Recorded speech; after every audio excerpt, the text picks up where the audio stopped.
मुझे नहीं रोक सकोगे तुम। सुरक्षित रहना चाहते हो तो हट जाओ मेरे मार्ग से। रोकूंगा ही नहीं दुष्ट, अपितु तुम्हें यहाँ से दूर भी भगा दूंगा। माँ के निकट तुम्हारी छाया भी नहीं पहुँचने दूंगा मैं। बस अब मुख से नहीं, मुष्टि प्रहार से संवाद करेंगे हम।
अपनी वास्तविक शक्ति को जागृत करो मूर्खों,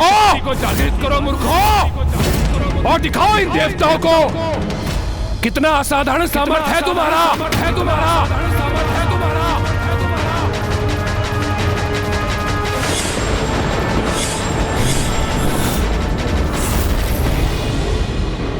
देवसेना, दुर्गमासुर के समस्त योद्धा शिथिल पड़ चुके हैं। प्रतीत होता है आज सूर्यास्त के पूर्व ही आज का युद्ध समाप्त हो ही गया। युद्ध समाप्त नहीं, अभी आरंभ हुआ है।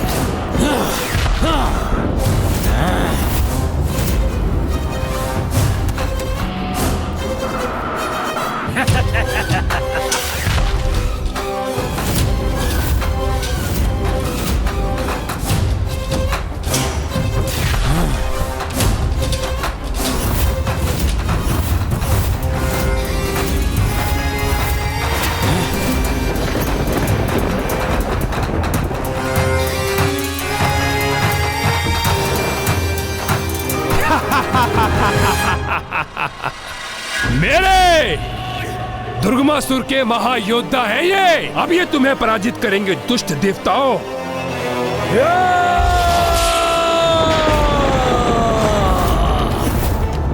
मुझसे उलझकर बहुत बड़ी भूल की है तुमने गजमुख। गणासुर हूँ मैं, जो कभी किसी कार्य को अधूरा नहीं छोड़ता। और आज देवी आदिशक्ति को उनके पूजा स्थल से हरण कर अपने साथ ले जाने का लक्ष्य भी अवश्य प्राप्त करूंगा मैं। तुम यही ऐसे वचन बोलते रह जाओगे मूर्ख असुर, और उधर माँ की पूजा संपन्न भी हो जाएगी।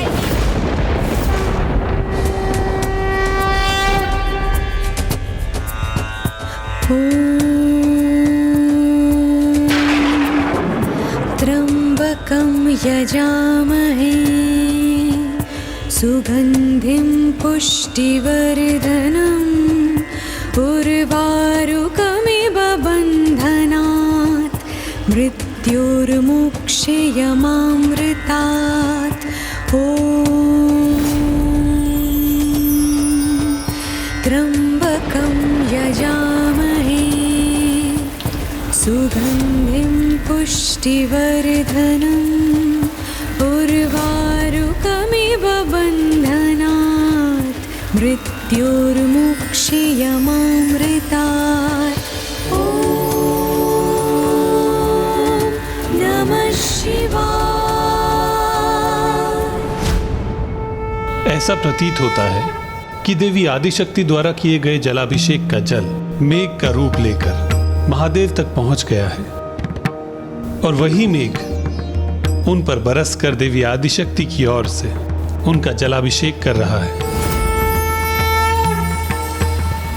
देवी आदिशक्ति तो जैसे दोनों स्थानों पर उपस्थित है, विंध्याचल पर्वत पर भी और कैलाश पर भी। इस अद्भुत अनुष्ठान को, समर्पण भाव से की गई इस पूजा को भला कैसे कोई रोक सकेगा। मैं गणासुर पुनः देवी आदिशक्ति की पूजा को भंग करने के उद्देश्य से आगे बढ़ रहा हूँ। मुझे रोक सकते हो तो रोक लो गजमुख।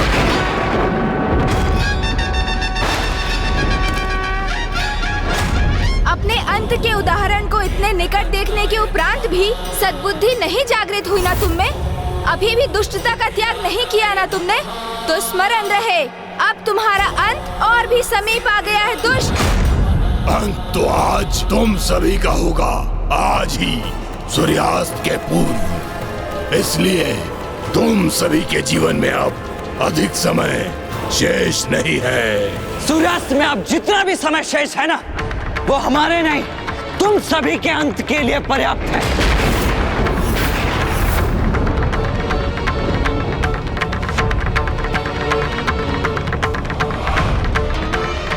मेरे आक्रमण को सहने के लिए तैयार हो जाओ गजमुख। आज सूर्यास्त के पूर्व जो भी मुझे देवी आदिशक्ति तक पहुंचने से रोकने का प्रयास करेगा, उसे आहत करूंगा मैं।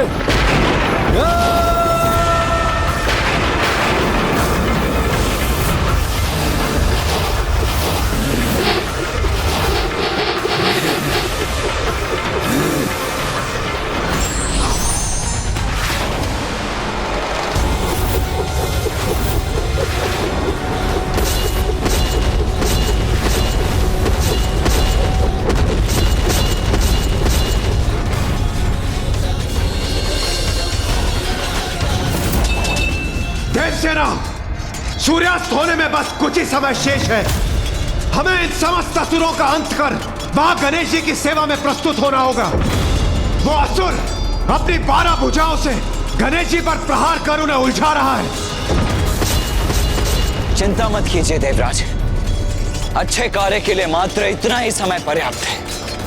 विश्वास रखिए, सूर्यास्त से पूर्व हम इन सभी को पराजित करने में सफल अवश्य होंगे।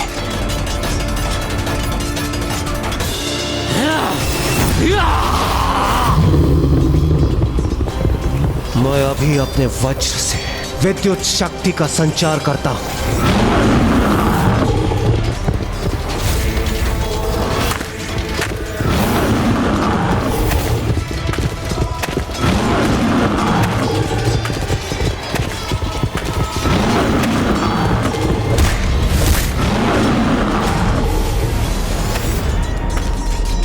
आज के दिवस के अंत के पूर्व इसके जीवन का अस्त होना आवश्यक है। आज तुम्हारे लिए सूर्य सदा के लिए अस्त हो जाएगा देवताओं।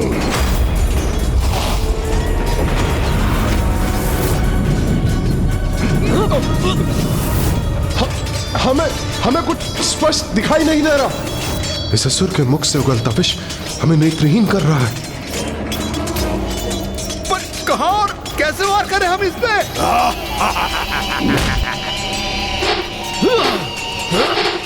मैं विचल बुद्धि हूँ, जिसकी बुद्धि में छल और विष भरा है।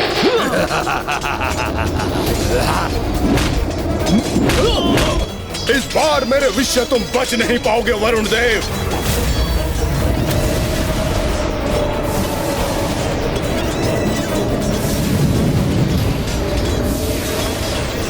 ये तो मुझे स्वयं पर लक्ष्य साधने का अवसर ही नहीं दे रहा है।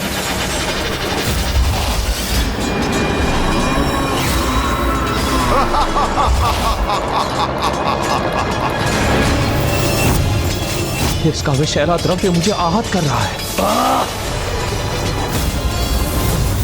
वरुण देव संकट में है, मुझे उनकी सहायता करनी चाहिए।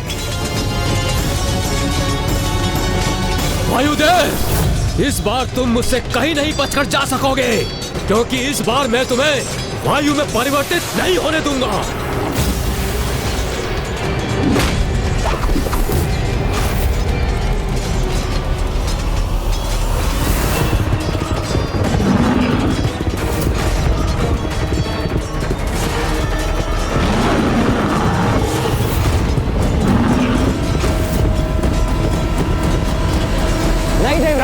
आप देव सेना की सुरक्षा सुनिश्चित कीजिए और सूर्यास्त होने से पूर्व ही इस युद्ध स्थल को इन असुरों से रिक्त कर दीजिए। इस असुर से तो मैं स्वयं निपट लूंगा।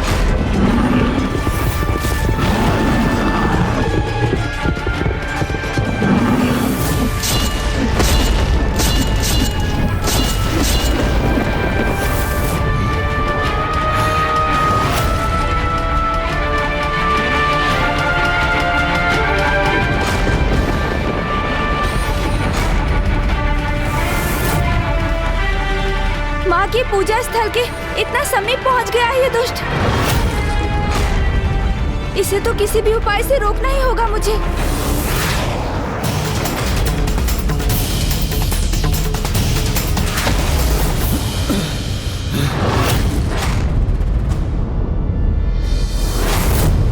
अरे वाह, इतनी लंबी छलांग लगा दी तुमने, फिर भी मुझे नहीं रोक पाओगे तुम। अब देखते हैं मेरी गति का सामना करने की शक्ति है तुम में अथवा नहीं।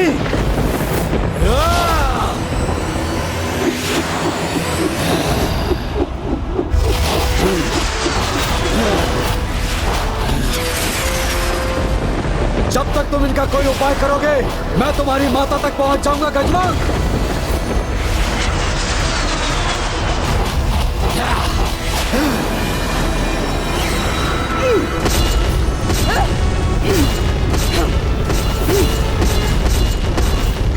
छल से युद्ध करना तो हम असुरों का स्वभाव है।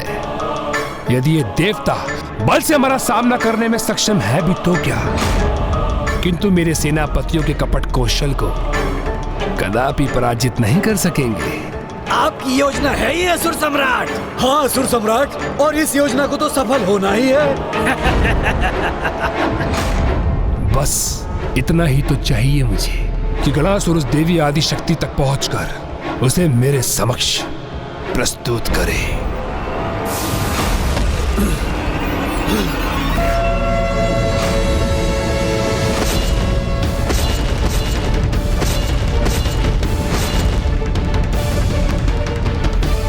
बस मुझे एक छलांग मारने की और देर है और मैं पूजा स्थल में प्रवेश कर जाऊंगा।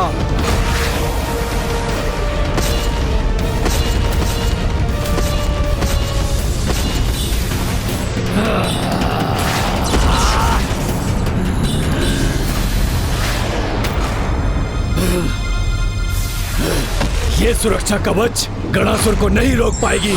अभी ध्वस्त कर देता हूं इसे।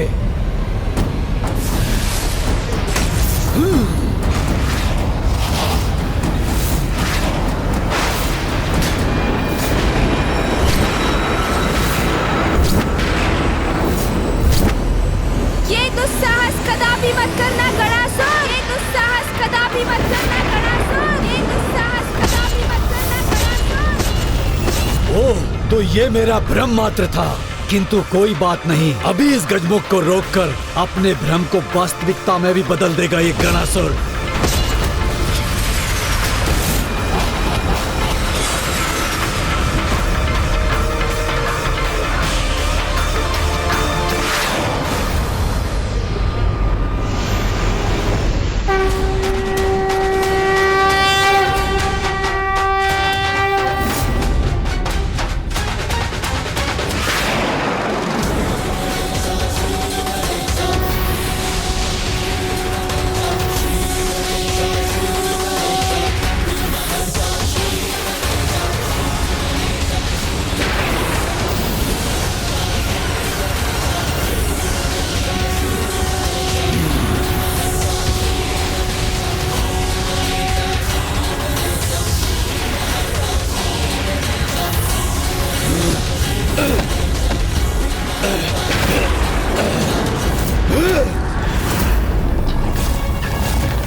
मेरे साथ ऐसी धृष्टता की तुमने, अब देखो उसका क्या दंड देता हूँ मैं तुम्हें। तुम्हारे अपराधों के दंड भुगतने का समय तो तुम्हारा है गणासुर।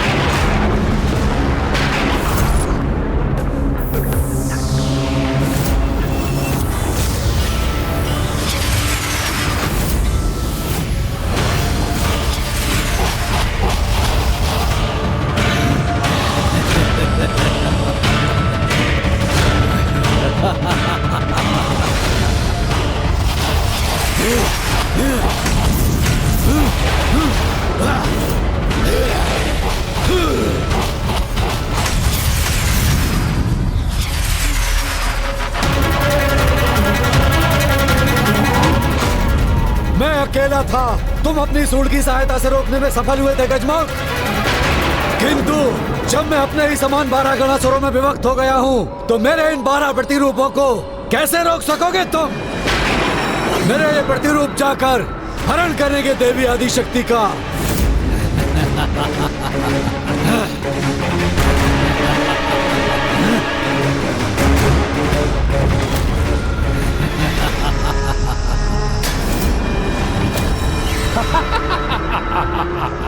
अब अवश्य सफल होगा गणासुर।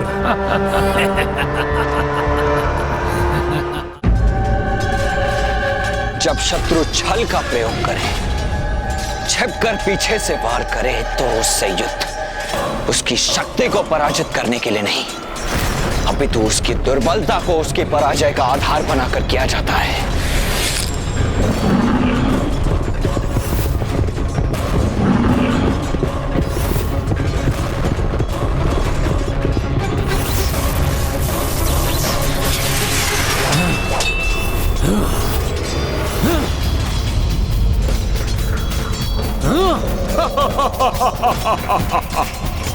ये दुष्ट अपना विषैला द्रव्य बाहर फेंक कर स्वयं पीछे हट रहा है, जिससे कि ये उसके संपर्क में न है। अर्थात इसकी शक्ति ही इसकी दुर्बलता भी है। तो मुझे उसी को अस्त्र बनाकर इसे शीघ्र अतिशीघ्र पराजित करना होगा, क्योंकि सूर्यास्त में अब अधिक समय शेष नहीं है।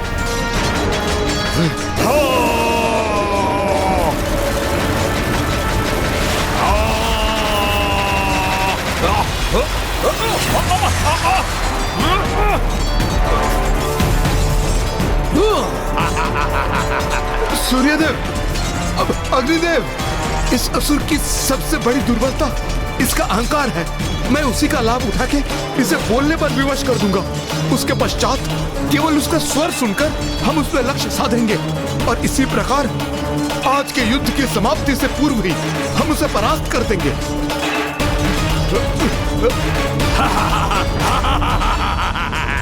अरे ए विशाल बुद्धि, लगता है तुम्हें केवल लुका छिपी की क्रीड़ा में ही आनंद प्राप्त होता है। वैसे भी हमारे समक्ष आके हमसे युद्ध करने में तो अक्षम हो ना तुम। मैं विचल बुद्धि हूँ, विचल बुद्धि। मेरी बुद्धि में जितना विष भरा है, उससे उत्पन्न छल का तुम सामना नहीं कर पाओगे। तुम्हें क्या प्रतीत हुआ कि तुम मुझे ऐसे उत्तेजित कर दोगे और मैं तुम्हारे समक्ष प्रस्तुत हो जाऊंगा? हाँ, कदापि नहीं, कदापि नहीं।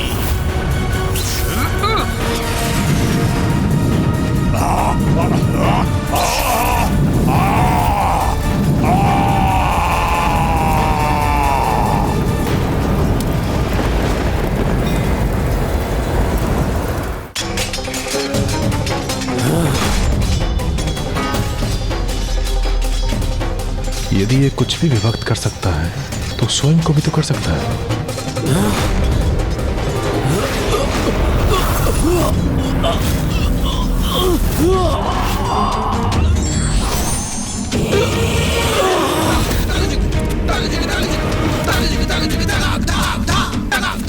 ये असुर कुछ भी करने के पूर्व उस पर पूर्ण विचार नहीं करता।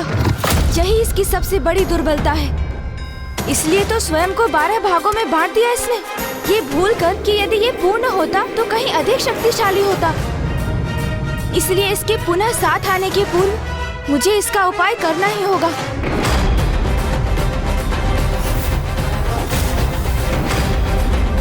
अब तुम अपने स्थान से तनिक भी हिले तो अंत हो जाएगा तुम्हारा दुष्ट।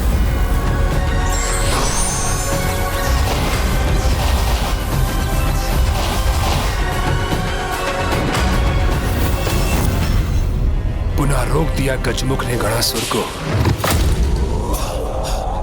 और मेरे अन्य योद्धा भी महासंकट में है।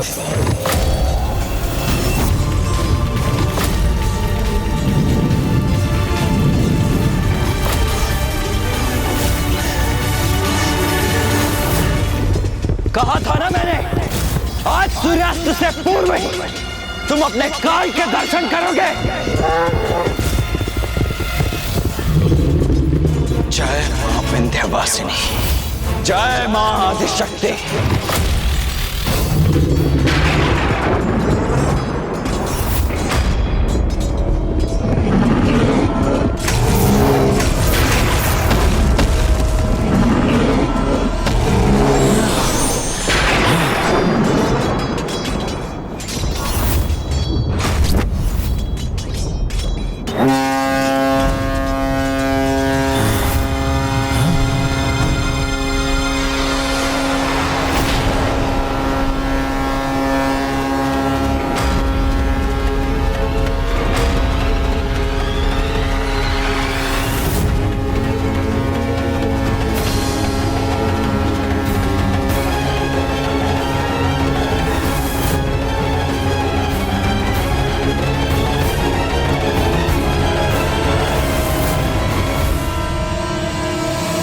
कार्तिकेय, इसने तो समय से पूर्व ही तुरुही बजाकर आज के युद्ध की समाप्ति का संकेत कर दिया।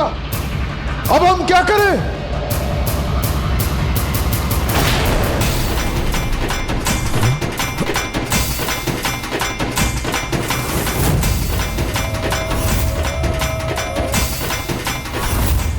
यह सर्वथा अनुचित है। यह अवश्य असुरों की कोई न कोई चाल है। मेरे विचार से हमें अपना आक्रमण रोकना नहीं चाहिए। किंतु हम युद्ध के नियमों का उल्लंघन नहीं कर सकते। यदि उसके अनुसार हमारा विरोधी युद्ध विराम हेतु तुरही बजा दे, तो फिर उस दिवस के लिए हम भी युद्ध रोकने के लिए बाध्य हैं।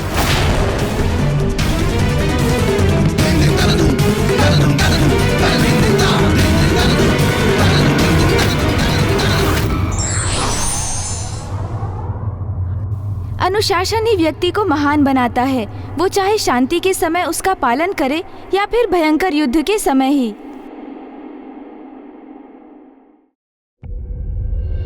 इस दुष्ट ने छल से सूर्यास्त के पूर्व ही युद्ध विराम की तुरवी बजा दी, किंतु अब ये सुरक्षित लौटेंगे अथवा नहीं, यह केवल देव सेनापति कुमार कार्तिकेय के निर्णय पर ही निर्भर करता है।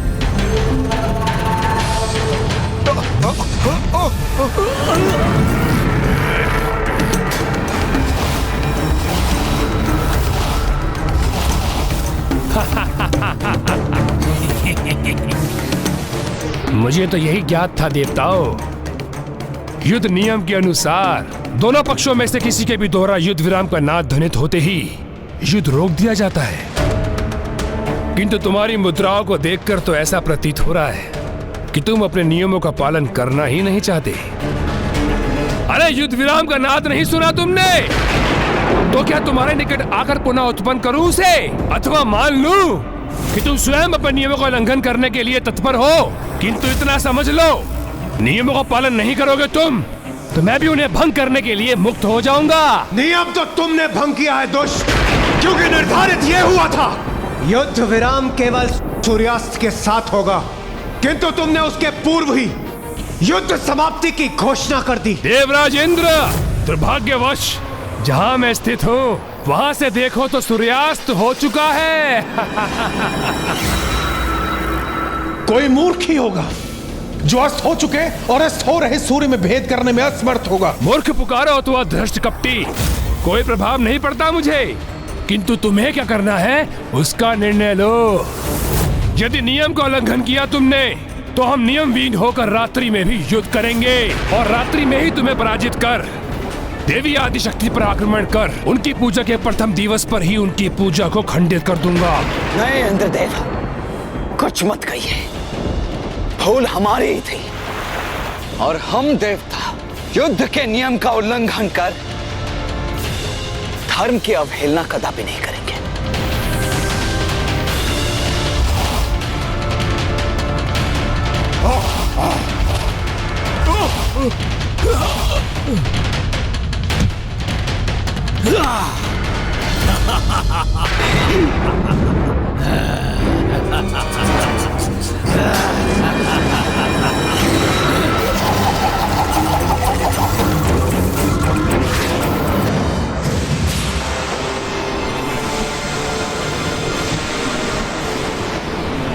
मैंने कहा था ना गजमुख, तुम्हें पराजित करने के लिए तुम्हारे नियमों को ही अपना अस्त्र बनाऊंगा मैं।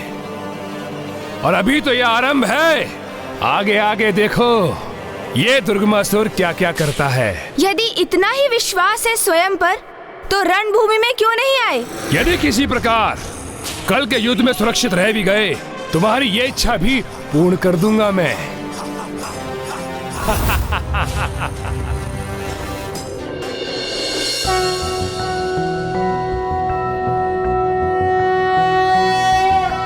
सौराष्ट्रे सोमनाथं च श्रीशैले मल्लिकार्जुना नागेशं दारुकावने सेतुबन्धे च रामेशं भुष्मेशं च शिवालये।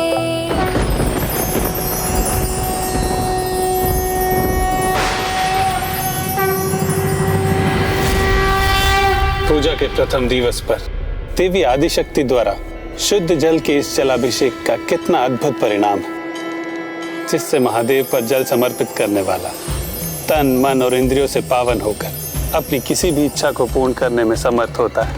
और देवी आदिशक्ति तो स्वयं प्रकृति स्वरूपा है, इसलिए उन्होंने जलाभिषेक कर न केवल स्वयं को अपितु संपूर्ण जगत को पवित्र, शुद्ध और जीवंत कर दिया है।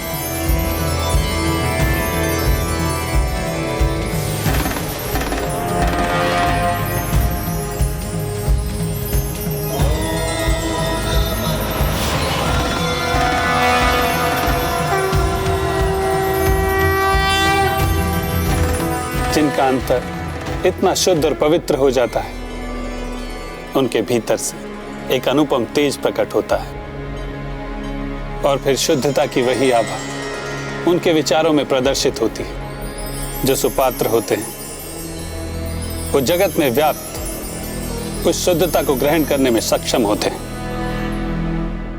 किंतु कुपात्र उसे नकार कर अस्वीकार कर देते हैं। क्या है ये? कैसी ऊर्जा है ये? दूर करो मुझे इससे।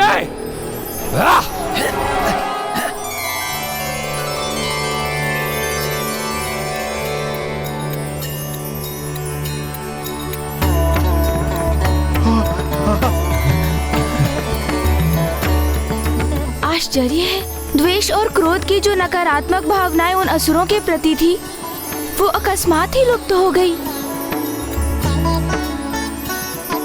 और मेरे भीतर अपार दिव्य ऊर्जा एवं विचारों की शुद्धता का आभास हो रहा है। मुझे ये अवश्य माँ के द्वारा किए गए जलाभिषेक का ही परिणाम है। हाँ गणेश, मुझे भी एक अद्भुत शांति का आभास हो रहा है।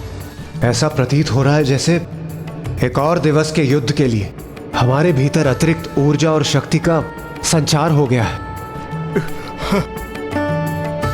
अनुज गणेश, गणासुर को माँ की पूजा में बाधा डालने से रोककर तुमने बहुत उचित कार्य किया, क्योंकि अब उन असुरों से युद्ध के लिए एक नवीन स्फूर्ति से भर गई है देवसेना। ये तो देवी आदि शक्ति के प्रथम दिवस के जलाभिषेक का ही परिणाम भर है और आगामी 2 दिवसों में वो तीनों जलाभिषेक संपन्न कर लेंगी, अर्थात दुग्ध और गन्ने के रस को शिवलिंग पर समर्पित कर भस्म आरती पूर्ण करेंगी, तो उनकी पूरी शक्ति जागृत होगी और फिर चाहे कोई भी असुर हो, कितना भी शक्तिशाली क्यों ना हो, उनके अथवा उनकी सेना के समक्ष कदापि नहीं टिक सकेगा।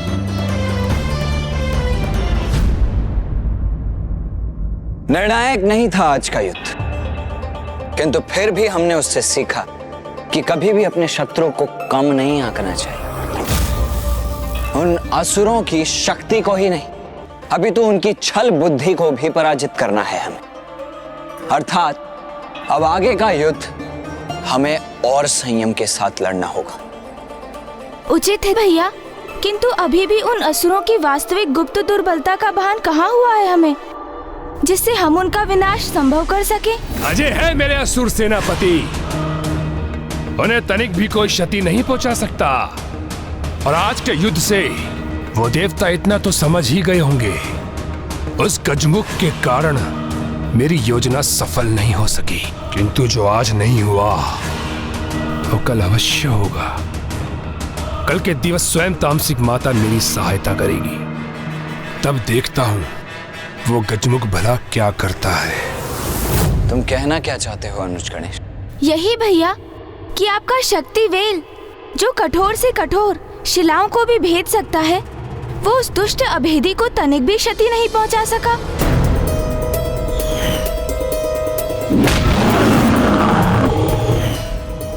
अग्निदेव, सूर्यदेव, आपके ताप और तेज से तो लौह भी पिघल जाते हैं, किंतु वो दुष्ट विच्छल बुद्धि आप दोनों की शक्तियों को बड़ी सरलता से सह गया।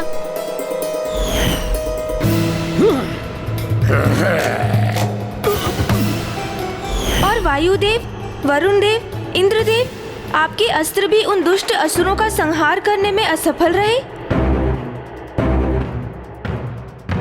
अवश्य इन सभी के पास कोई ऐसा वरदान है जिससे ये सुरक्षित रह सके। हम उन्हें क्षति पहुंचाने में सफल तो हुए, किंतु भैया अभी भी हमें उनके अंत का कोई उपाय ज्ञात नहीं।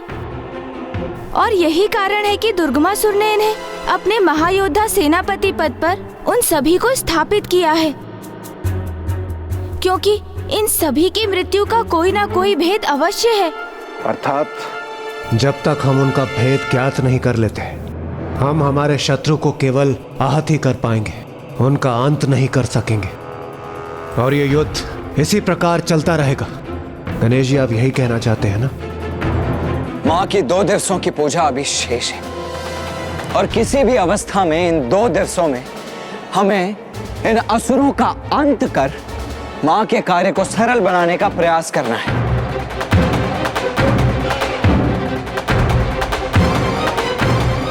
इसीलिए हमारे पास कल भोर तक का ही समय है, जिसमें किसी न किसी उपाय से हम इनके समस्त भेद ज्ञात कर लें। भैया, मैं अभी आया। गणेश, गणेश, गणेश जी, यहाँ इतना गंभीर विचार विमर्श चल रहा है, इसके मध्य में ही ये गणेश जी कहाँ चले गए?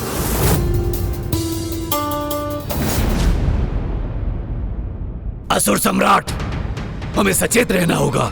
वो देवता अवश्य कोई चतुराई करेंगे। आज की निराशा के उपरांत वो शांत नहीं बैठेंगे। हाँ असुर सम्राट, विशेष रूप से वो गजमुख अत्यधिक चतुर प्रतीत होता है। मेरे विचार से हमें वहां जाना चाहिए और वहां जाकर उनके समाचार को प्राप्त करना चाहिए। तो मेरे समझ खड़े होकर क्या बिनबिना रहे हो? तत्काल जाओ और उन देवताओं की योजना ज्ञात करो। जी महाराज, जी महाराज।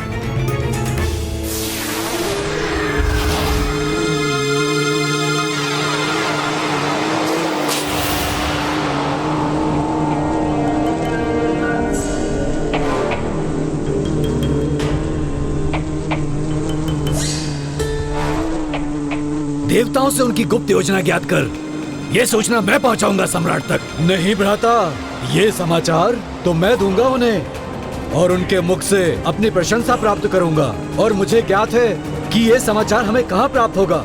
जिस शिविर में वो कल थे, आज भी हमें वहीं मिलेंगे।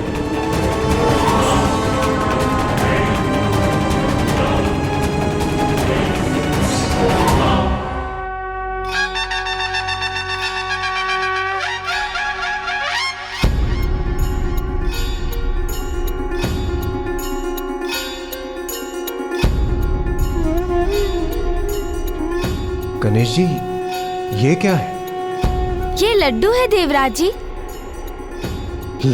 लड्डू? और इनकी सुगंध से ये स्वादिष्ट प्रतीत हो रहे हैं ना? ये क्या अनुज गणेश, हम सभी को असुरों के संहार की युक्ति का विचार करने में व्यस्त कर तुम स्वयं के उदर को भरने की चिंता में व्यस्त हो। नहीं नहीं भैया, मैं तो उसी समस्या को लेकर गंभीर चिंतन कर एक निष्कर्ष पर पहुंचा हूँ। लड्डू, ये है तुम्हारा निष्कर्ष? हाँ भैया, ये है असुरों की समस्या का अत्यंत सटीक समाधान, उनसे उनका भेद ज्ञात करने का उपाय।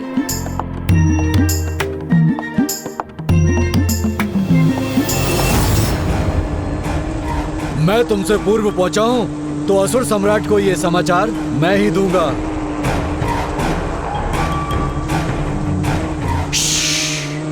ध्यान से सुनो, कुछ सुनाई दे रहा है मुझे।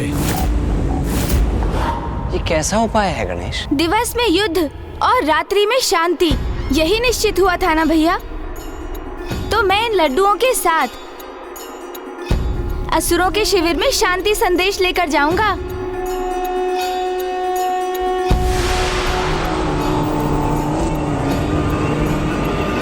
हमारे वहां पहुंचने पर वो अपने अस्त्र शस्त्र भले ही उठा लें, किंतु इन लड्डुओं को देखकर वो स्वयं नीचे हो जाएंगे, क्योंकि भूखे होंगे ना वो भैया।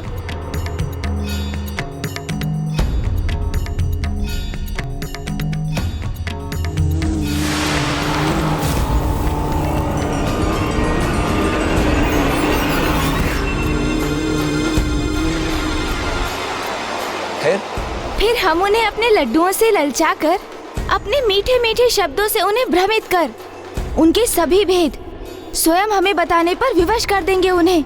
बस इतनी सरल है मेरी योजना।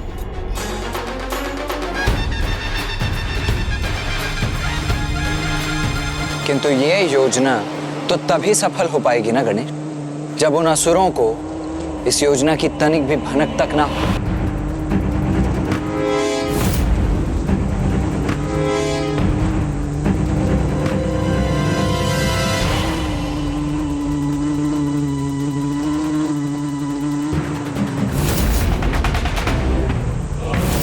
यहाँ तो कोई नहीं, रिक्त है ये स्थान। यदि समस्त देवता देवराज इंद्र के शिविर में नहीं हैं, तो अवश्य ही देव सेनापति कार्तिकेय के शिविर में होंगे।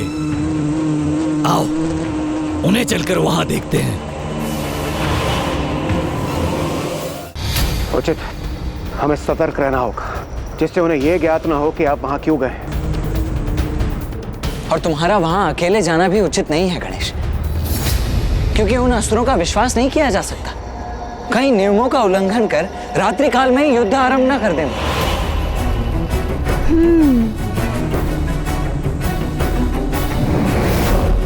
गणेश, तुमने अनेकों बार प्रमाणित किया कि कठिन परिस्थितियों में शांतिपूर्वक विचार करने से किसी भी समस्या का समाधान निकल ही आता है। इसीलिए मैं भी तुम्हारे साथ चलूंगा। उचित है भैया, एक से भले फिर दो।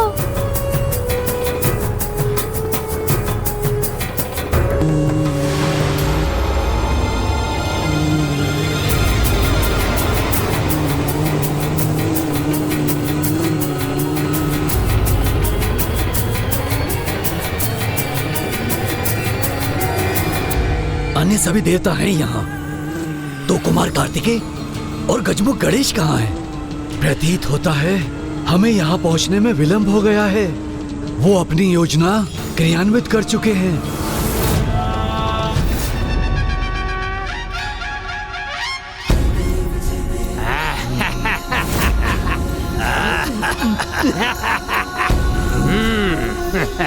इन्हें ऐसे उत्सव मनाते देखकर तो यही प्रतीत हो रहा है भैया, जैसे ये युद्ध में विजय प्राप्त कर चुके हो। ये भ्रम है उनका गणेश। अहंकार ने जिसकी दृष्टि बाधित कर दी, उसे तो पराजय में भी विजय ही दिखाई देगी।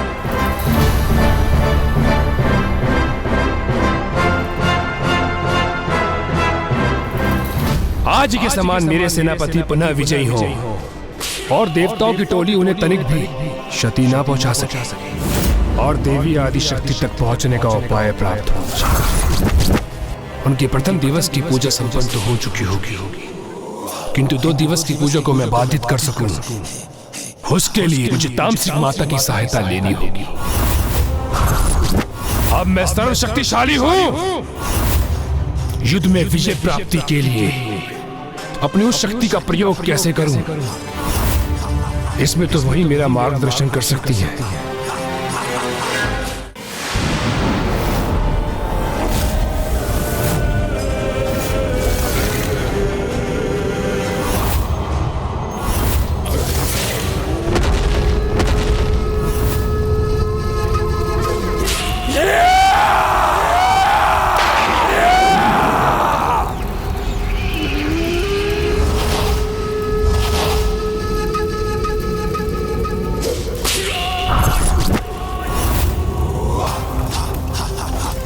दर्शन देही माता, दर्शन देही माता, दर्शन देही।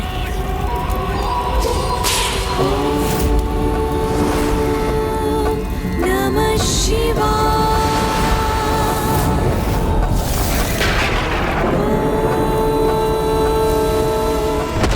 मुझे दर्शन क्यों नहीं दे रही हो माता?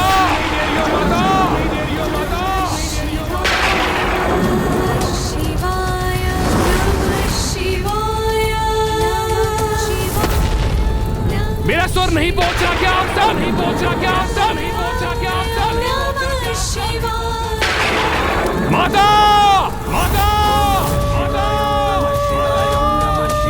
ओम नमः शिवाय। दर्शन देही माता, दर्शन देही, दर्शन देही, दर्शन देही।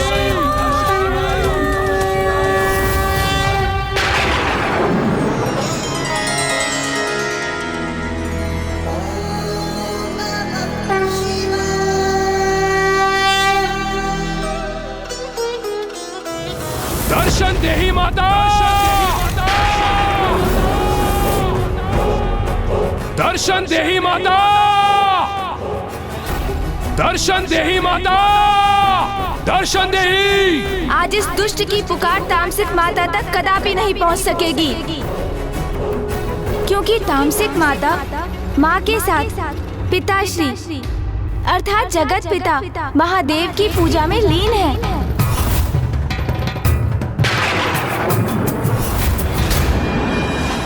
वहीं रुक जाओ।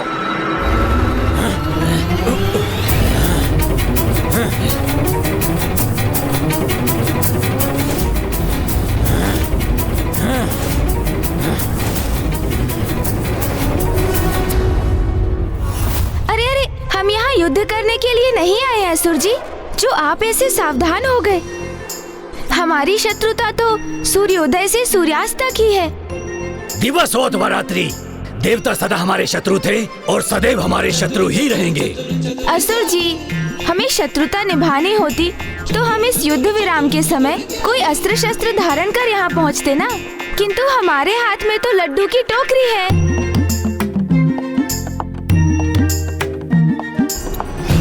मुझे विश्वास है प्यास तो आपकी अवश्य बुझ गई होगी, किंतु भूख तो लगी होगी ना। तो लीजिए, खाइए लड्डू।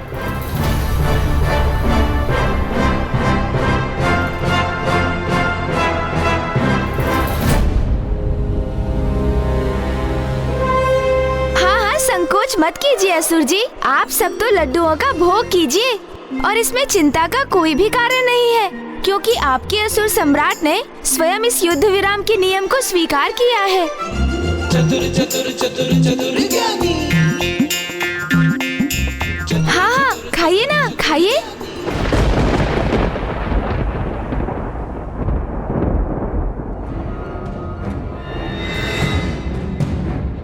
ये सभी तनाव में तो हैं, किंतु कोई किसी से किसी प्रकार का संवाद नहीं कर रहा है। ऐसे में कैसे ज्ञात होगा कि वो दोनों जो यहाँ दिखाई नहीं दे रहे हैं, वो कहाँ अदृश्य हुए हैं? कभी ना कभी तो इनमें से किसी का धीरज टूटेगा ही, और वो कुछ कहकर इनका रहस्य तो अवश्य उजागर करेगा। किंतु कहीं उसमें अत्यधिक विलंब ना हो जाए और वो दोनों जिस भी प्रयोजन के लिए जहां भी गए हैं उसमें सफल ना हो जाएं।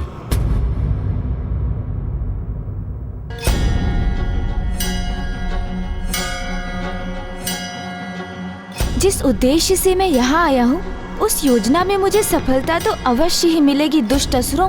बस तुम लोग लड्डू खाओ और इसी के द्वारा मैं वो भेद ज्ञात कर लूंगा जिसे ज्ञात करने मैं यहाँ आया हूँ।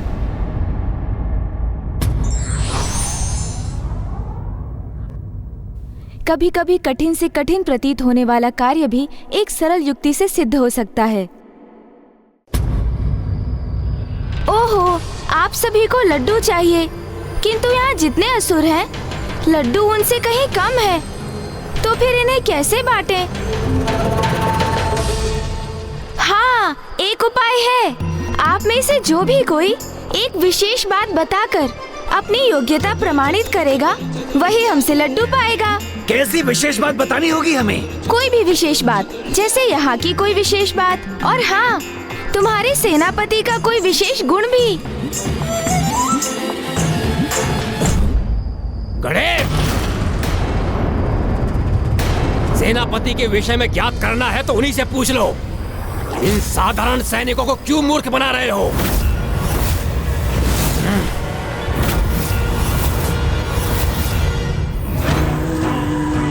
मुझे ऐसा आभास हो रहा है जैसे प्रथम पूज्य गणेश जी और कुमार कार्तिक के किसी संकट में हमें उनकी सहायता हेतु उन असुरों के शिविर में प्रवेश करना होगा। ये संकेत तो प्राप्त हो गया हमें कि कहाँ हैं वो दोनों। आप व्यर्थ ही चिंता कर रहे हैं। वो युद्ध करने नहीं, मात्र सेनापतियों के मृत्यु भेद ही तो ज्ञात करने गए हैं।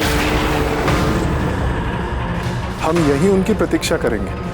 आप कुमार कार्तिकेय और गणेश जी पर विश्वास रखें, और वैसे भी संशय संकट बनकर ही प्रकट होता है।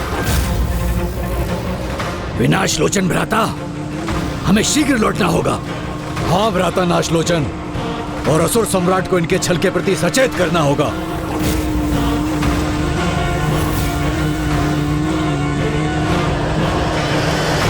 ऐसा प्रतीत होता है जैसे कोई अन्य भी है जो गुप्त रूप से हमारा ये संवाद सुन रहा है।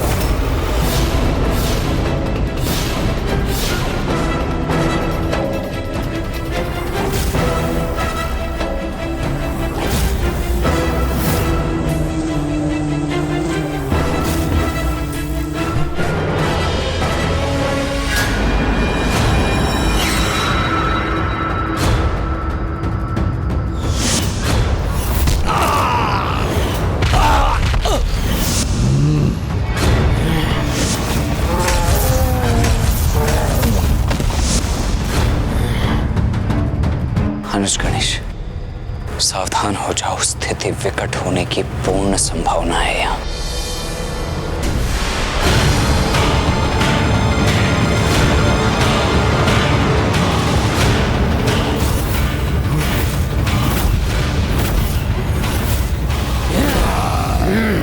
महायोद्धा असुरों, अपने क्रोध और पराक्रम का प्रदर्शन कल रणभूमि में करना। अभी तो हमारे उपहार स्वरूप दिए गए इन लड्डुओं को शांति से ग्रहण तो कर लो। तुम क्या हमें इसलिए प्रसन्न करने की कोशिश कर रहे हो जिससे कल के युद्ध में हम अपनी पूर्ण शक्ति का प्रयोग न करें? नहीं नहीं, ऐसा कुछ भी नहीं है असुर जी। हम किसी विशेष उद्देश्य से नहीं आए हैं यहाँ। छल करने आए हो तुम यहाँ। छल। मैं विचल बुद्धि हूँ, विचल बुद्धि। छल करने और छल समझने में सर्वथा निपुण हूँ मैं। वही तो मैं कह रहा था भैया से अभी कि पांचों असुर सेनापतियों में शक्ति और युक्ति दोनों में सर्वाधिक निपुण आप ही हैं। भैया को मेरा ये कथन स्वीकार ही नहीं था। इनके अनुसार ये अभेदी सबसे समर्थ है और अन्य देवता, उनका तो मत था कि इस शिविर में कोई सर्वाधिक शक्तिशाली है तो वो है महासुर गणासुर जी। हाँ हाँ, सत्य ही तो कहा मैंने। एक अभेदी ही हैं जो आज के युद्ध में तनिक भी आहत नहीं हुए। न मेरे शक्ति दंड का इन पर कोई प्रभाव हुआ और न ही देवराज इंद्र का वज्र इन्हें कोई क्षति पहुंचा सका। और मैं भी तो बिना आहत हुए वापस लौटा था और एक साथ मैंने तीन देवताओं को संभाला था।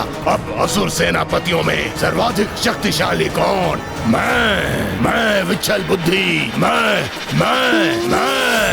तुम हो सर्वाधिक शक्तिशाली? कैसा प्रयास है ये? मैं हूँ सर्वाधिक शक्ति संपन्न। तुम जैसे 12 असुरों की शक्ति अपने भीतर समाहित किए हुए हूँ मैं। बस तुम्हारे अंदर तो 12 ही समाहित है ना, लेकिन तुम्हारे जैसे 24 को एक क्षण में अपने विषैले द्रव्य से घुला सकता हूँ। यही तो मैं चाहता था। अब ये दुष्ट अपने रहस्य स्वयं ही उजागर कर देंगे। तब तक मैं करता हूँ लड्डुओं का सेवन। देवगण, प्रथम पूज्य गणेश जी और कुमार कार्तिकेय का रहस्य ही रहना चाहिए। किंतु यदि यहाँ कोई है तो उसका सुरक्षित यहाँ से लौटकर जाना उचित नहीं होगा। भ्राता विनाश लोचन, इसके पूर्व की बहुत देर हो जाए, हमें यहाँ से निकलना चाहिए। हाँ भ्राता नाशलोचन, अन्यथा यहाँ अग्नि में भस्म हो जाएंगे हम, अथवा ये हमें ढूंढकर हमारा वध कर देंगे।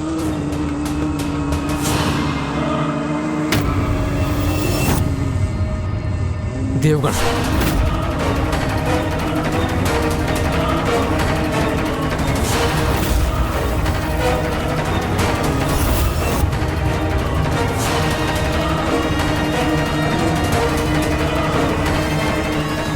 दर्शन देही माता, दर्शन देही माता, दर्शन देही, दर्शन देही।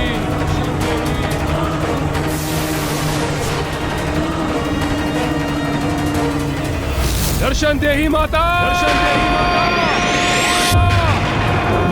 देही माता, दर्शन देही माता, दर्शन देही, दर्शन देही। आज मेरे द्वारा आवाहन करने पर भी नहीं आई आप माता, तो अब मुझे ही आपके पास आना पड़ेगा। देखा भैया, दुर्गमासुर जी कितनी भली भांति अपना अनुष्ठान करते हैं। इसलिए इतने वरदान प्राप्त है उन्हें। इन पांचों को देखकर तो वैसे यही प्रतीत होता है कि कदाचित अन्य देवता ही उचित कह रहे थे। इनमें यदि किसी के पास कोई वरदान है तो वो गणासुर ही हो सकते हैं, क्योंकि इनसे युद्ध किया था मैंने। अपार शक्ति है भैया इनके पास। हाँ हाँ, अत्यंत विशेष वरदान प्राप्त है मुझे, इसलिए तो मैं कह रहा था सभी में सर्वाधिक शक्तिशाली मैं ही हूँ। ये चारों अपनी समस्त शक्ति से भी मेरा सामना नहीं कर सकते।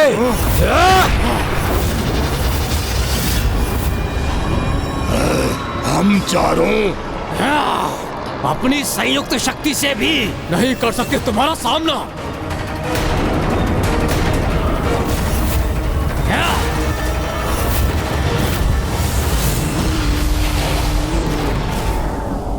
प्रणाम असुर सम्राट। प्रणाम असुर सम्राट। कहो, क्या सूचना लाए हो तुम? देवताओं का भेद ज्ञात हुआ कि नहीं? असुर सम्राट, उन देवताओं ने पांचों महाअसुरों की मृत्यु का रहस्य ज्ञात करने हेतु अपनी कपट क्रीड़ा रची है। हाँ असुर सम्राट, और उस गजमुख और उसके भ्राता को इस कार्य के लिए हमारे शिविर में भेजा गया है। ये मुझे क्यों बता रहे हो मूर्खों? सर्वप्रथम जाकर मेरे सेनापतियों को सूचित करो। जाओ। हम चारों तो क्या, तुम्हारे लिए मैं ही पर्याप्त हूँ गणासुर, क्योंकि मेरे वरदान के अनुसार मैं सभी को विभक्त कर सकता हूँ, किंतु मुझे कोई कुछ भी नहीं कर सकता। किंतु जंग लगने पर तो तुम्हारा अंत हो सकता है ना? किंतु जंग लगने पर तो तुम्हारा अंत हो सकता है ना? भैया अब देखते जाइए।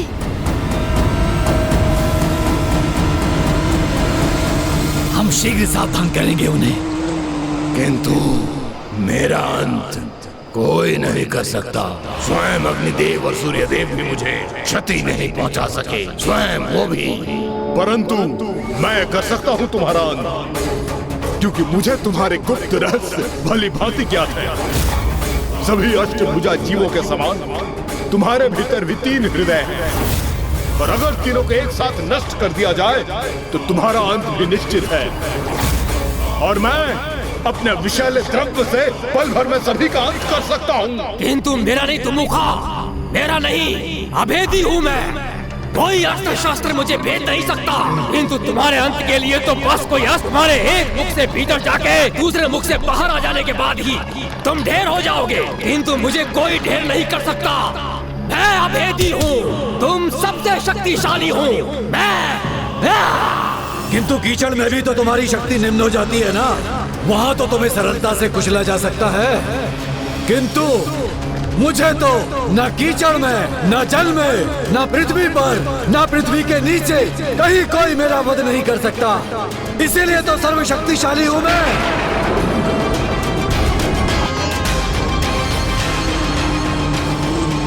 गणासुर, यदि तुम्हारे 12 प्रतिरूप तुमसे विभक्त हो जाए और वो एक होने से अस्वीकार कर दे, और यदि एक एक करके उन 12 का वध किया जाए तो तुम्हारी मृत्यु तो निश्चित है, और यदि तुम्हारी मृत्यु निश्चित है तो तुम सर्वशक्तिशाली कैसे हुए? तो इसलिए जाके कह दो देवताओं से, क्योंकि ये अभेदी ही सर्वशक्तिशाली है।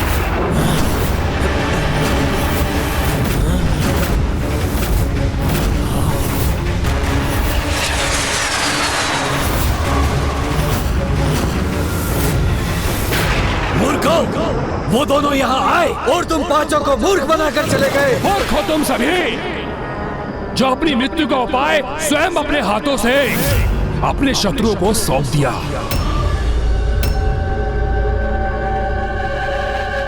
अब इस प्रकार मुंह लटकाने से क्या होगा? सूर्योदय होने में भी अभी कुछ समय शेष है। युद्ध की तैयारी करो और स्मरण रहे, जब तक मैं शेष हूँ वो तुम्हारा रहस्य ज्ञात करने के उपरांत भी तुम्हें कोई क्षति नहीं पहुंचा सकते। यही उपाय है उन पांचों को उनके काल के निकट भेजने के लिए।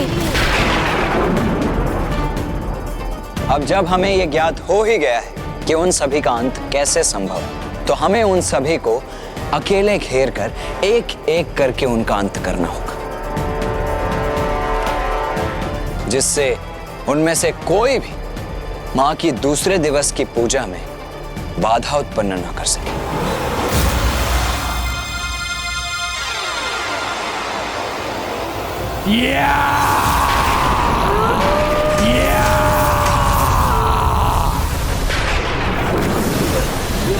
मैंने अपने अनुष्ठान से अपार शक्ति प्राप्त की है। उसमें से आंशिक शक्ति मैं तुम सभी को प्रदान कर रहा हूँ, जो तुम्हारा सुरक्षा कवच बनकर तुम्हारी सुरक्षा करेगी।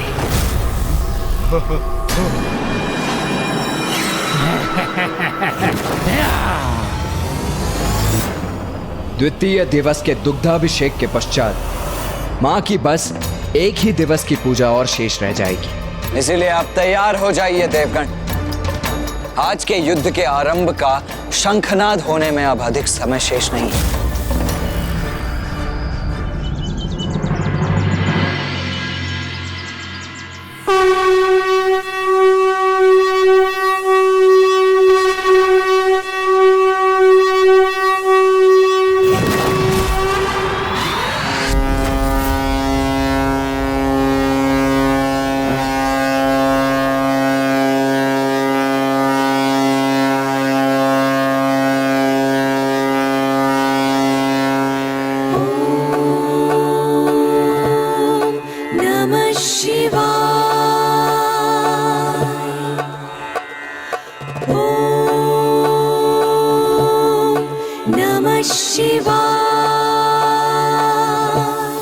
दुग्ध अभिषेक दीर्घ आयु और सुरक्षा प्रदान करता है और अकाल मृत्यु और अन्य अनिष्ट से सुरक्षित रखता है।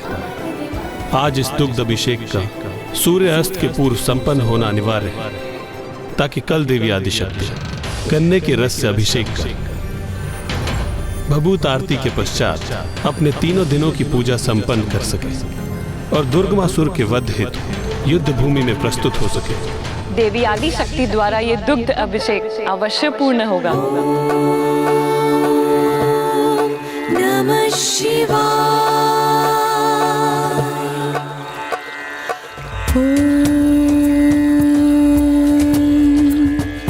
त्र्यंबकं यजामहे सुगंधिं पुष्टिवर्धनम् उर्वारुकमिव बन्धनात् मृत्युर्मुक्षयमामृतात्। यहाँ सभी परस्पर युद्ध में व्यस्त रहेंगे और मैं सूर्यास्त होने से पूर्व देवी आदिशक्ति की पूजा को भंग कर ही रहूंगा।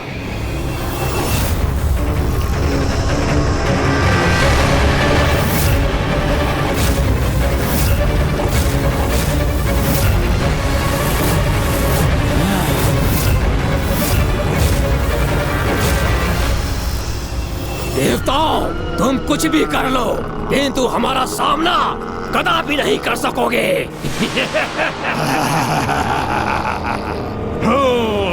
इनकी मृत्यु का भेद हमें ज्ञात हो चुका है। इसका आभास होने पर भी चिंता और भय के स्थान पर ये आत्मविश्वास से भरे दिखाई दे रहे हैं। इसका भला क्या कारण हो सकता है भैया?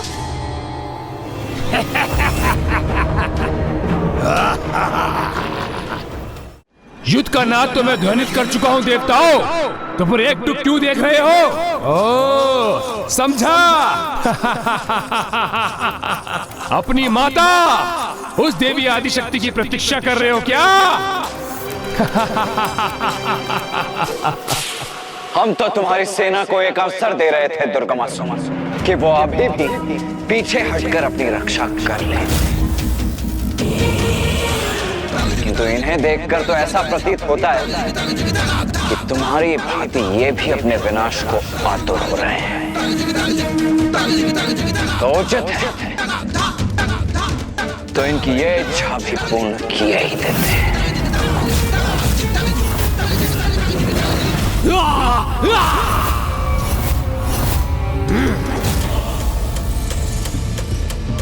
देवताओं, ये भक्त करेगा, ये भक्तासुर तुम्हें।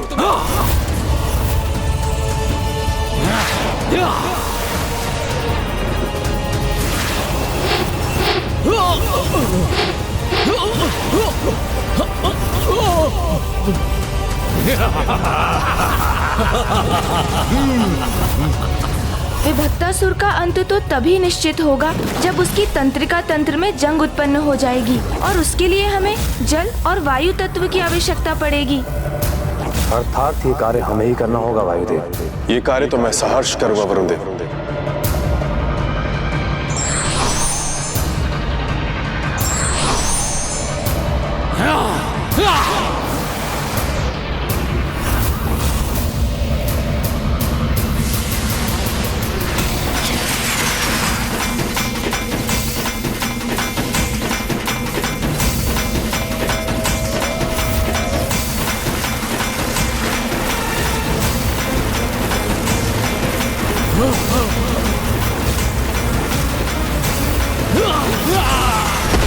ये क्या?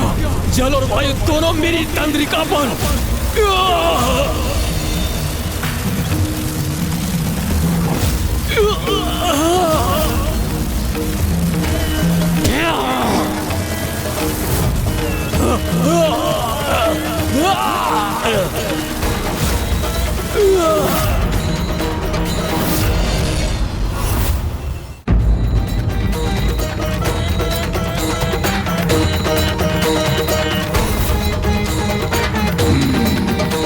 अष्टभुज होने के कारण विश्चल बुद्धि के 3 हृदय हैं,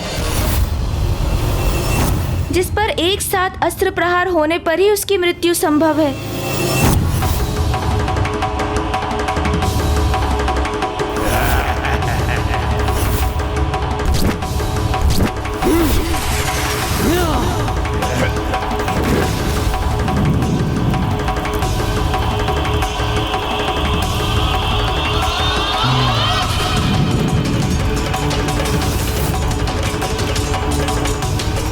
धन्यवाद अग्निदेव। आपकी अग्नि के प्रभाव से मुझे उसके 3 हृदय स्पष्ट दिखाई दे रहे हैं।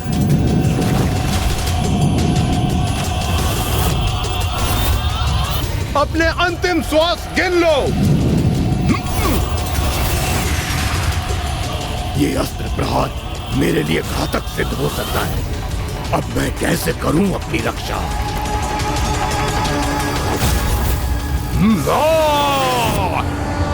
दुमुखासुर के वध हेतु अस्त्र को उसके एक मुख से प्रविष्ट कर उसके दूसरे मुख से निकालना होगा।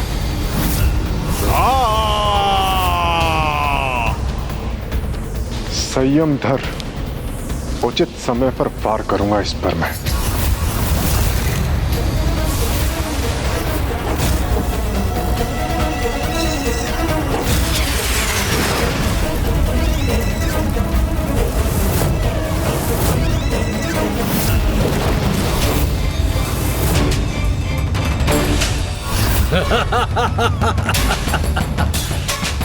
देखो गजमुख, देखो मेरी 12 भुजाएं 12 भयंकर अस्त्रों के समान हैं।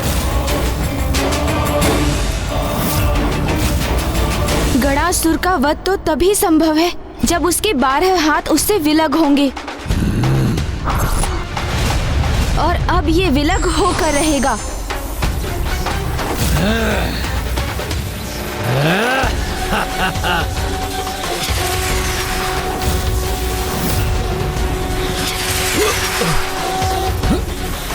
नहीं नहीं, मुझे अपने हाथ साथ लाने होंगे। तुम्हारा वध मैं नहीं, माँ का खड़ग करेगा।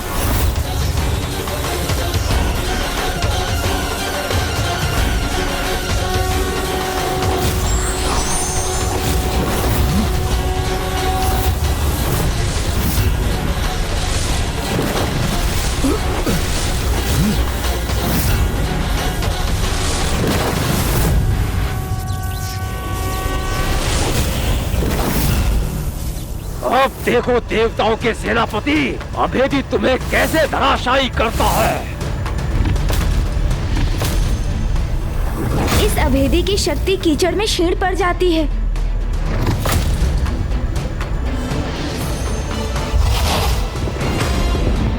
जय मां आदिशक्ति।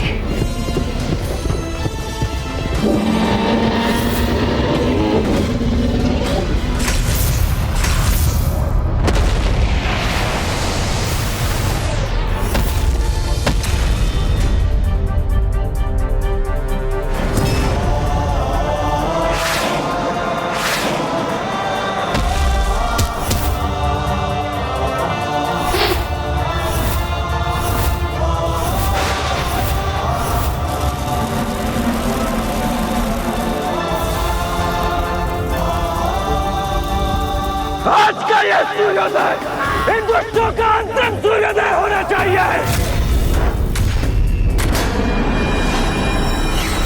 कितने भी प्रयास कर लो किंतु मेरे महायोद्धा सेनापतियों को तनिक भी क्षति नहीं पहुंचा पाओगे।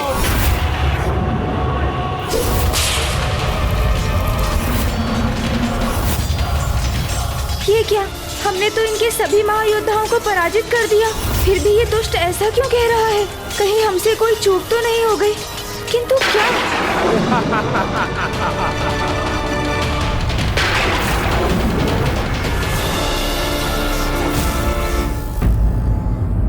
भूल किसी से भी हो सकती है, किंतु महत्वपूर्ण ये है कि व्यक्ति को उस भूल के बारे में विचार करना छोड़ तत्काल उसके सुधार में लग जाना चाहिए।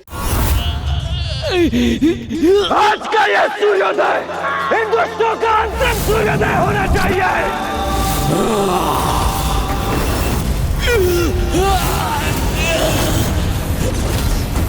कितने भी प्रयास कर लो किंतु मेरे महायोद्धा सेनापतियों को तनिक भी क्षति नहीं पहुंचा पाओगे।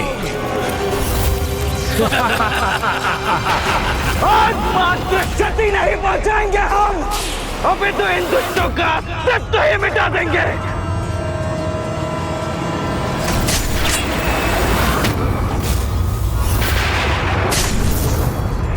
हमारे इतने शक्तिशाली प्रहार कैसे विफल हो रहे हैं? इस दुष्ट के कीचड़ में होने के बाद भी मेरा शक्ति वेलदंडे से भेद क्यों नहीं पा रहा है? कहा था ना मैंने, मेरे महायोद्धाओं को कुछ नहीं कर पाओगे तुम।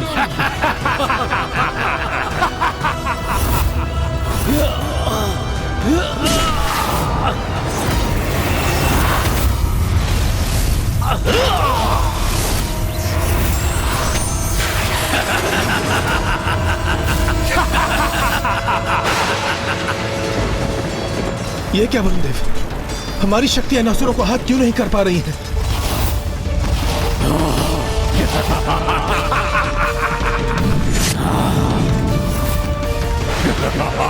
ये क्या हो गया है हमारी शक्तियों को कुबेर देव? ये असुर अब तक सुरक्षित कैसे रह सकता है? वध क्यों नहीं हो पा रहा इसका?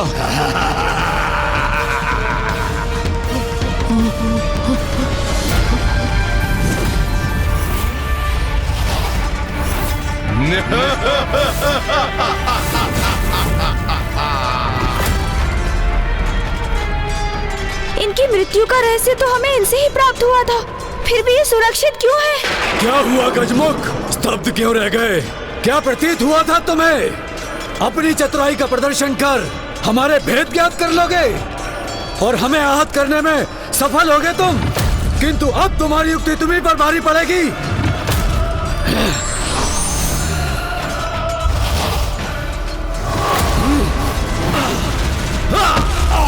ये लो दुष्ट!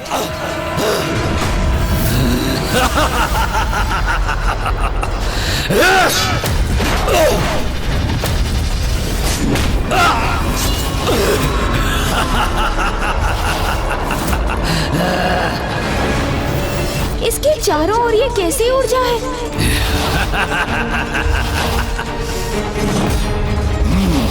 इन सभी के भी है।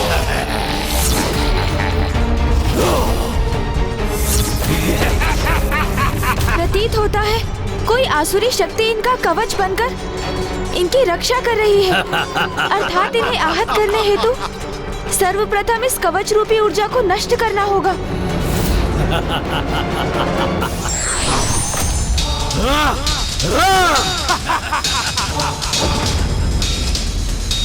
हमें भ्रमित किया है इन दुष्टों ने, इसका परिणाम तो इन्हें भुगतना ही होगा। इस रणभूमि में इन्हें जीवित रहने का कोई अधिकार नहीं।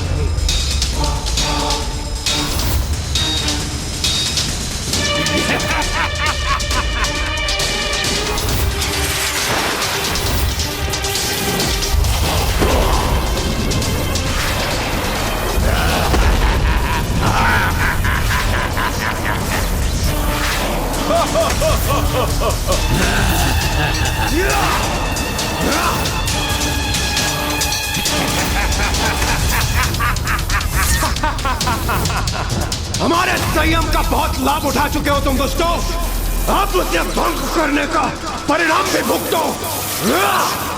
देवराज इंद्र को इतना उत्तेजित देखकर मुझे अपार संतुष्टि का आभास हो रहा है। अति आनंदित है ये दुर्गमासुर इस युद्ध को इस अवस्था में देखकर।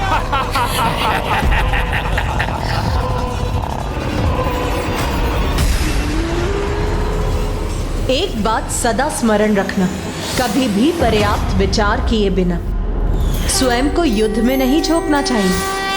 पूर्ण सोच विचार के उपरांत उचित योजना के साथ ही युद्ध करने से युद्ध में सफलता प्राप्त होती है। माँ ने प्रसाद रूप में हमारे भीतर संयम का संचार किया था, इसलिए देवराज इंद्र संयम त्याग कर युद्ध नहीं कर सकते, क्योंकि इस युद्ध में माँ की पूजा के प्रत्येक चरण का अवश्य कोई विशेष महत्व है। अपनी पूजा के माध्यम से वो परोक्ष रूप में निरंतर हमारा मार्गदर्शन कर रही है।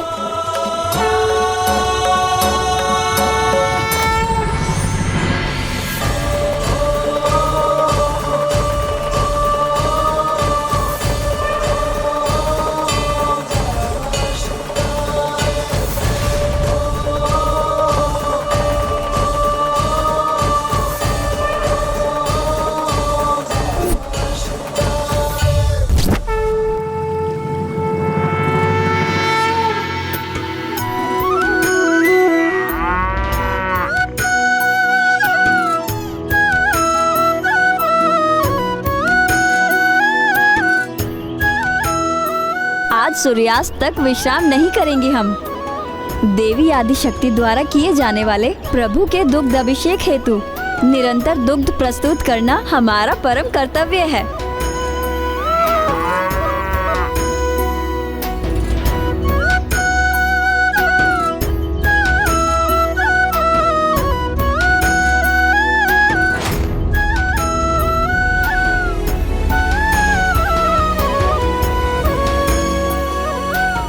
देवी आदिशक्ति के दुग्ध अभिषेक पूजा में ये गोपियां जिस प्रकार एक कतार में खड़ी होकर अपने श्रम दान से उसे पूर्ण एवं सफल करने में लगी हैं, ये दृश्य तो वास्तव में बहुत दिव्य और अनुपम है।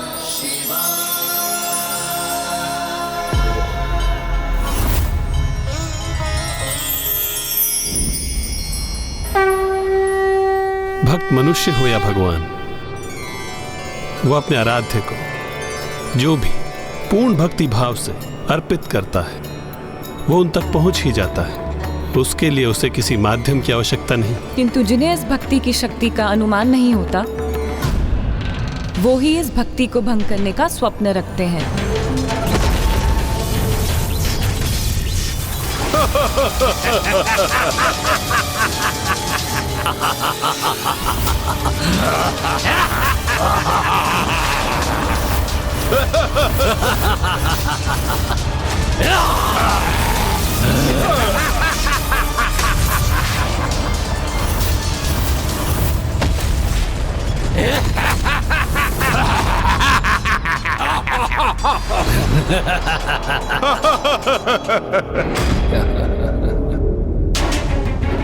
देवताओं ने अमृत पान किया हुआ है और मेरे महायोद्धा मेरे सुरक्षा कवच के कारण सुरक्षित है, तो एक घमासान युद्ध निरंतर यूं ही चलता रहेगा।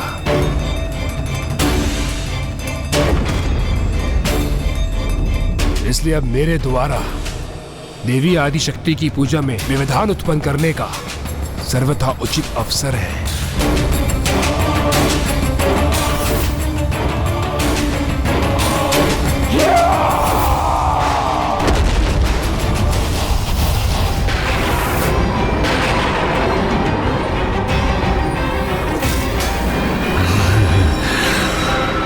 मेरे प्रतिरूपो,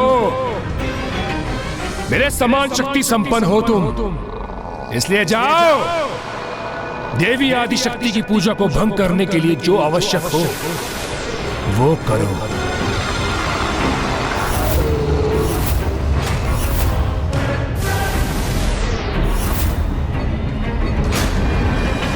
बस एक भटकाव उत्पन्न करने की आवश्यकता है, जो मेरे सेनापति करेंगे।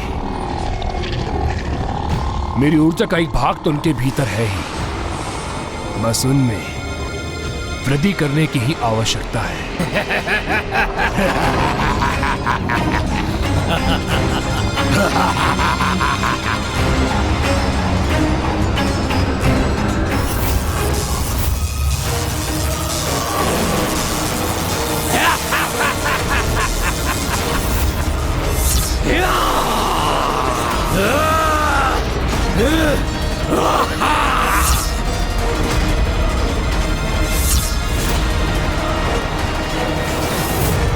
माँ के आशीर्वाद से प्राप्त संयम को त्याग कर हम युद्ध नहीं कर सकते देवराजेंद्र। हमें संयम रखकर ही युद्ध करना होगा, तभी इनके सुरक्षा कवच को खंडित करने का कोई उपाय प्राप्त होगा हमें। कोई नहीं भेद सकता हमारा सुरक्षा कवच।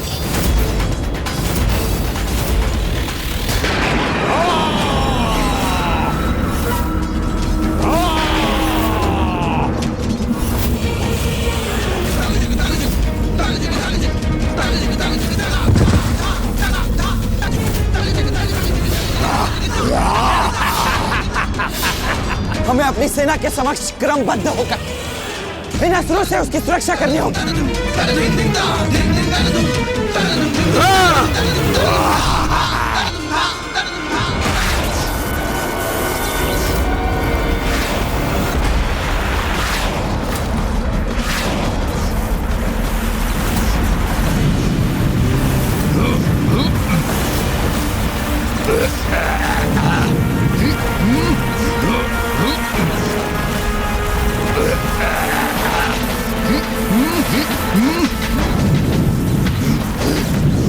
अनुज गणेश, ये सभी अचानक कैसे इतने अधिक उत्तेजित हो उठे? हम पर इनका आक्रमण इतना सशक्त क्यों? जैसे ये हमारा संपूर्ण ध्यान स्वयं पर ही केंद्रित रखना चाहते थे। तो क्या इसका अर्थ ये है कि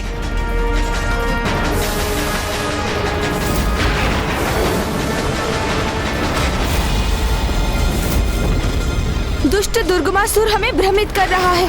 हमें यहाँ इनके साथ उलझाकर वो माँ के दुग्ध अभिषेक को भंग करने का प्रयास करना चाहता है।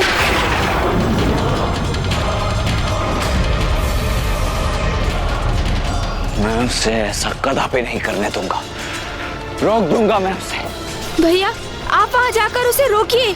मैं अन्य देवताओं के साथ यहाँ की स्थिति संभाले रहूंगा।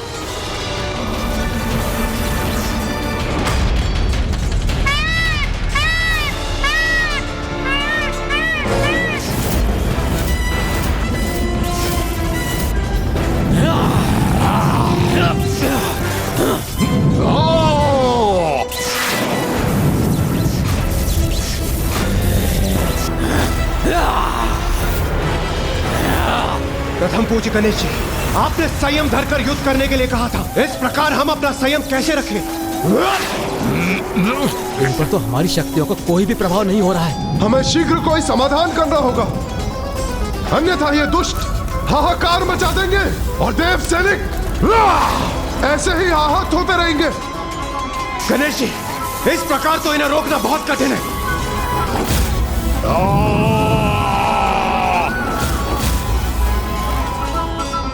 इनके आसुरी कवच के कारण हम इन पर आक्रमण कर इन्हें आहत करने में असमर्थ हैं। किंतु ये अपनी ही शक्ति से स्वयं को आहत तो अवश्य कर सकते हैं, क्योंकि इनके स्वयं असुर होने के कारण दुर्गमासुर का सुरक्षा कवच इनकी आसुरी शक्ति से इनकी रक्षा नहीं करेगा।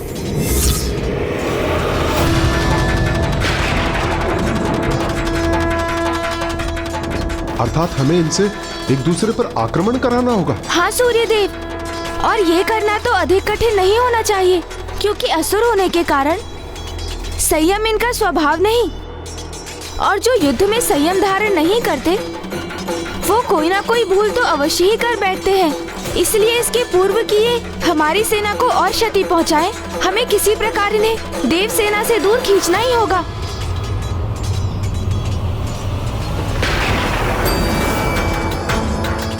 क्या हुआ गणासुर जी? आज मुझसे युद्ध नहीं करेंगे आप? कहीं मुझसे भयभीत तो नहीं हो गए हैं? उचित है। तुम्हारी चुनौती सुनकर बहुत आनंद आया मुझे। तुम्हारी चुनौती स्वीकार है मुझे।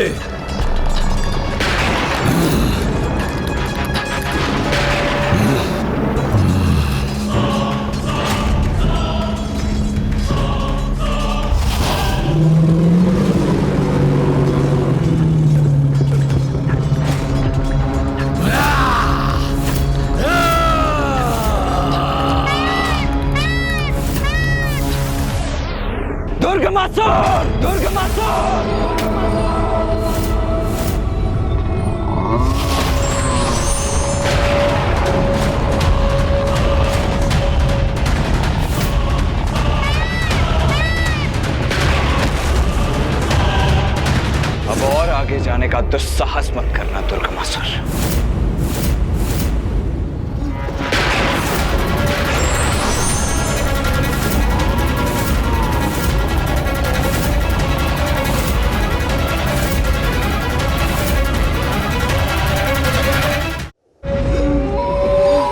दुर्गमासुर से युद्ध करने के लिए बहुत तत्पर हो रहे हो तुम, तो लो सहो मेरा वार।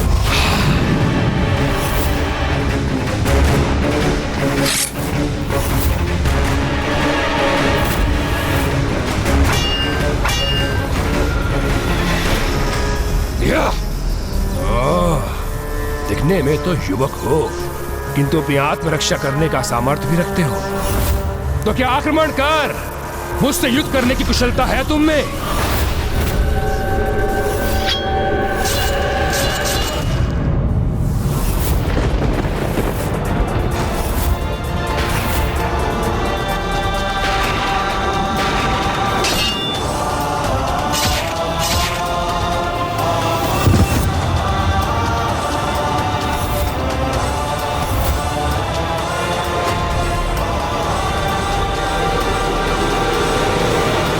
मेरा वध करना इतना सरल नहीं है, सरल नहीं है, सरल नहीं है।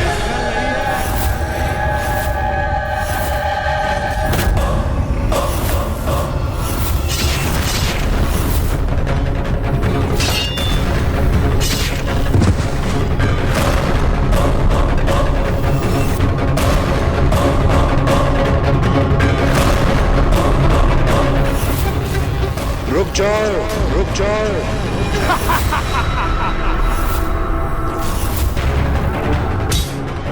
व्यर्थ में ही स्वयं को थका रहे हो तुम युवक।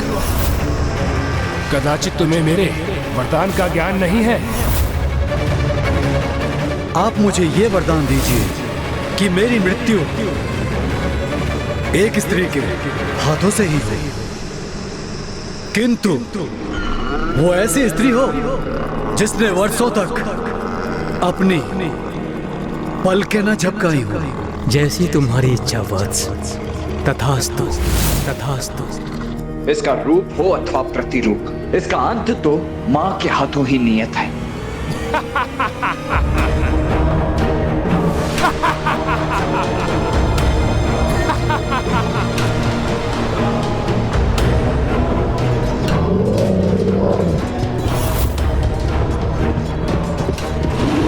इन दोनों दुष्टों को अपने निकट पहुंचने की प्रतीक्षा करनी होगी मुझे। ये लो दुष्ट।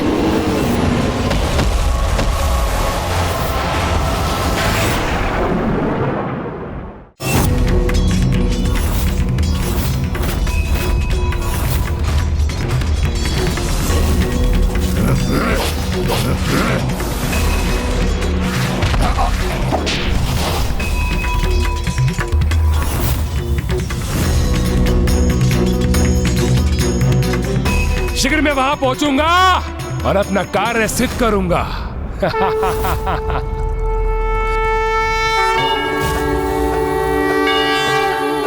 नमः शिवाय।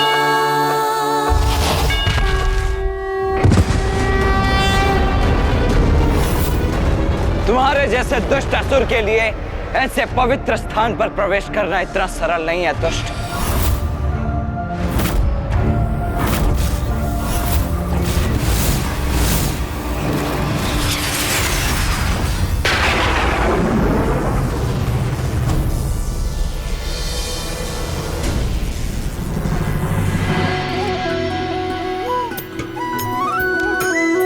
गोपिकाएं हैं यहाँ, तो वो अवश्य माँ को दुग्ध अभिषेक के लिए दुग्ध प्रदान करने आई होंगी।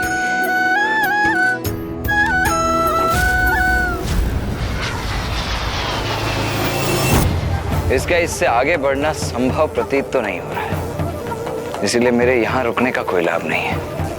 मुझे युद्ध भूमि में लौटना चाहिए।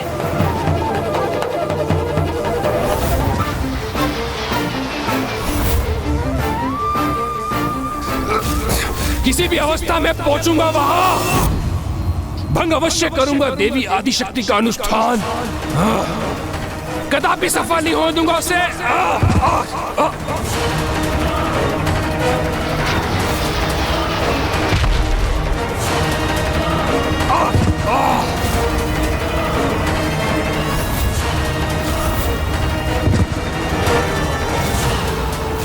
मंदिर अथवा पूजा स्थल से तो लौटते समय भी उसकी ओर पृष्ठ नहीं करनी चाहिए, और ये दुष्ट तो अपनी पृष्ठ पूजा स्थल की ओर करके ही उसकी ओर बढ़ रहा था, तो इसे तो मुंह के बल गिरना ही था।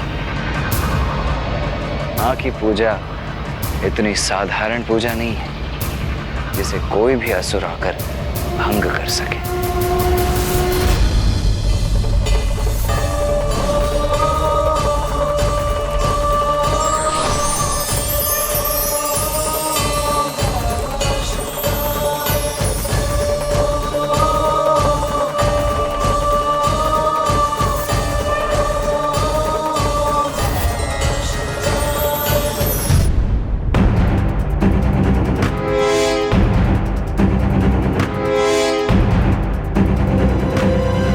कैसा मूर्ख है ये, इसे इतना भी ज्ञात नहीं कि माता की पूजा का ये प्राथमिक स्थान है और यहाँ मात्र और मात्र नारी का ही प्रवेश है। ये क्या कर रही हो तुम सब? देख नहीं रहे हो, पूजा के लिए दुग्ध उपलब्ध करवा रहे हैं हम। ये पूजा मैं अवश्य भंग करूंगा, मेरे द्वारा ही भंग होगी ये पूजा। यदि मैं पूजा स्थल पर नहीं पहुंच सकता तो उसे बाहर से ही भंग कर दूंगा।